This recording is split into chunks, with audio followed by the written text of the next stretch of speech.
Hey everybody, it's Raidhyn, and today I'm here to go through how to use the Katars. So the Katars are one of the more unique weapons in Brawlhalla. We're going to be waiting for a pickup here.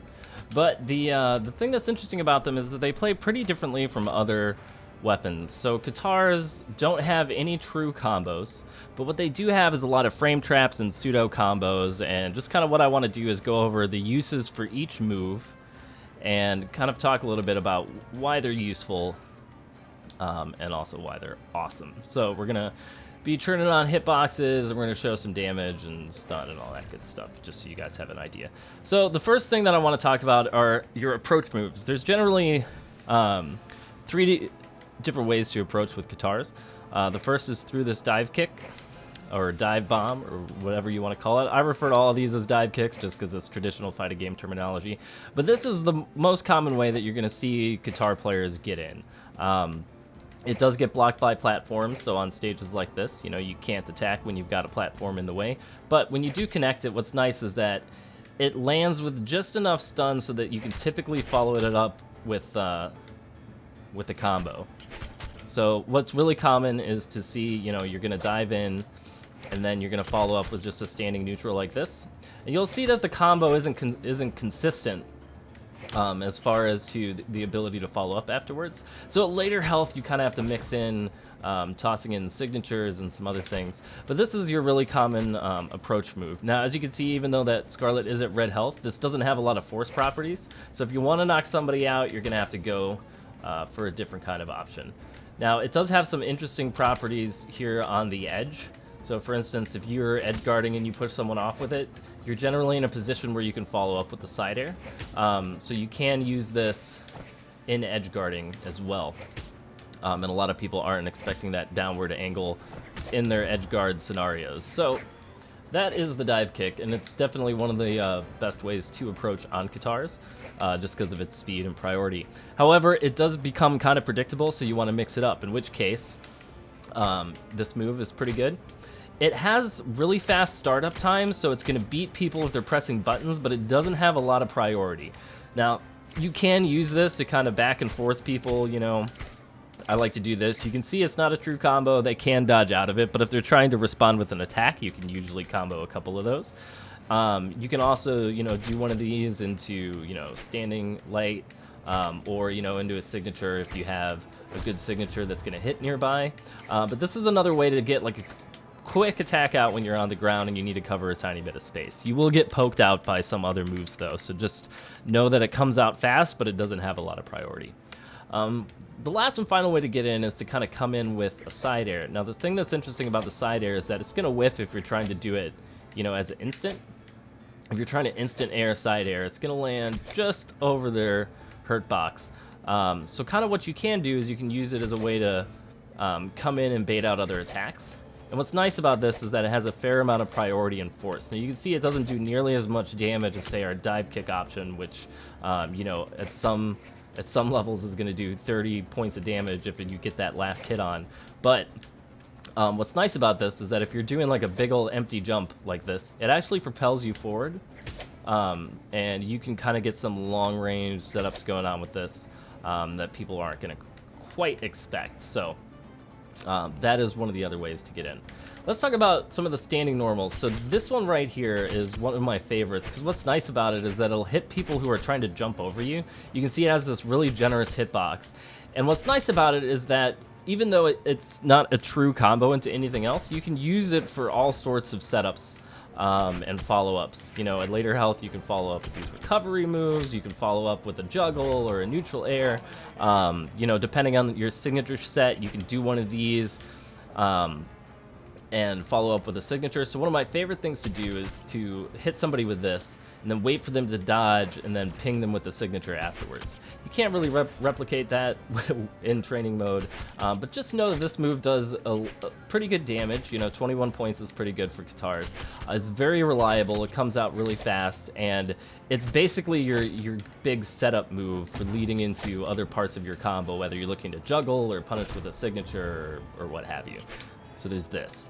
Now, the last light move on the ground that I want to talk about is this one right here. Now, what's really cool about this is that you're going to see what it does is it pops Sentinel up in the air, slightly below jump height. And what's cool about this is that it'll actually go over a lot of standing normals. It'll go over sword down lights. It'll go over spear neutrals. It'll go over a couple other attacks in the game.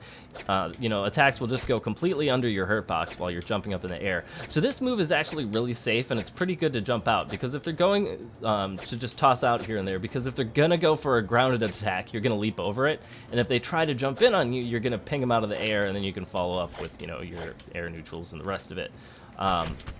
You can do something like this to start a juggle, where after a neutral, you toss in one of those, and then you keep going. So you can get a little bit of extra damage going by tossing that in. You can see it does about 14 points, which is kind of your average amount for an attack. So just know that this one is it's really safe, and you want to kind of be using it when you're not sure what the opponent's going to do next, but you want to keep up the pressure, because it's a pretty safe move to use. As far as attacks in the air go, we can go over it's the recovery and the ground pound. The ground pound has been improved since back in the day, but it's still not one of the best kill moves. It doesn't have a whole lot of priority. You can see the hitbox on it, it's pretty small. So even if we move over Scarlet, you can see like it doesn't have force. Like if that was a hammer, it would have killed it. And it doesn't do a whole lot of damage. So you don't really want to be doing these unless you're trying to catch your opponent off guard with it. Now, if you bounce somebody off of the ground with it, you can combo, much like other ground pounds. You can go for some more pseudo combos. But this isn't really the most useful move. Probably the best move in the air is the side airs and these neutrals. So the thing that's good about the neutrals is that, if we can pop Scarlet up, is that the air neutrals have a load of priority, and they're really good for just keeping people airborne, and are a big part of the juggle set.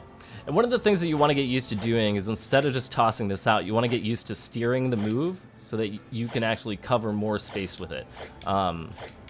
So all you got to do for that, if you're using a controller, you just push up and diagonal to get that to come out, so that you can steer it and kind of move it along and cover more space this way. That way, if somebody's trying to get away, you can follow up with this and the rest of it. Now, at later health, like when somebody is really really low in the red, it does have better force than this down one. But you're not really going to kill somebody with it as well as you can with the side air. So the most unique thing about the side air to get used to is the fact that it's not this direct side attack, because what it does is it actually propels you forward and slightly down. As the move ends, it kind of puts you in this downward position. So when you're using it off the edge like this, it actually will push people to the side and down, which is something that a lot of initial Katar players aren't aware of. And there's a lot of really interesting setups as far as how you can get good damage off of side airs with, or good finishes with side airs when you're in edgeguard scenarios. So if you guys are playing a Katar character, you can come and check out my stream, because I'm currently maining Lucian as of patch 1.12, who is also a Katar character. Just trying to frickin' get myself another weapon here. There we go. But another player, two other players that are definitely really good to watch on Katars are Foda. He has a stream and he plays Queen Nai, and he's probably one of the most efficient Katar players that I have ever encountered. He's got some amazing edge guards with what he's able to do with Queen Nai, and you should definitely check out his stuff. Another player is Untitled. He's been playing Lucian pretty much since Lucian came out. And he has a very aggressive kind of rush down style with Katars, where once he's got you in a combo, he can keep you juggled for ages. So, final parting words about the Katars is, one of the things to do with Katars is that you basically want to keep up pressure, especially when you have people in the air. Now, what's interesting about the Katar combos is that, especially in the air and even on the ground, is that they do have a lot of good priority once you get your juggles going. So what you want to do is kind of look for those moments when the other guy has grayed out and used his air dodge, and then go in and try and start a juggle combo, because then there's no way that he's going to be able to escape by dodging.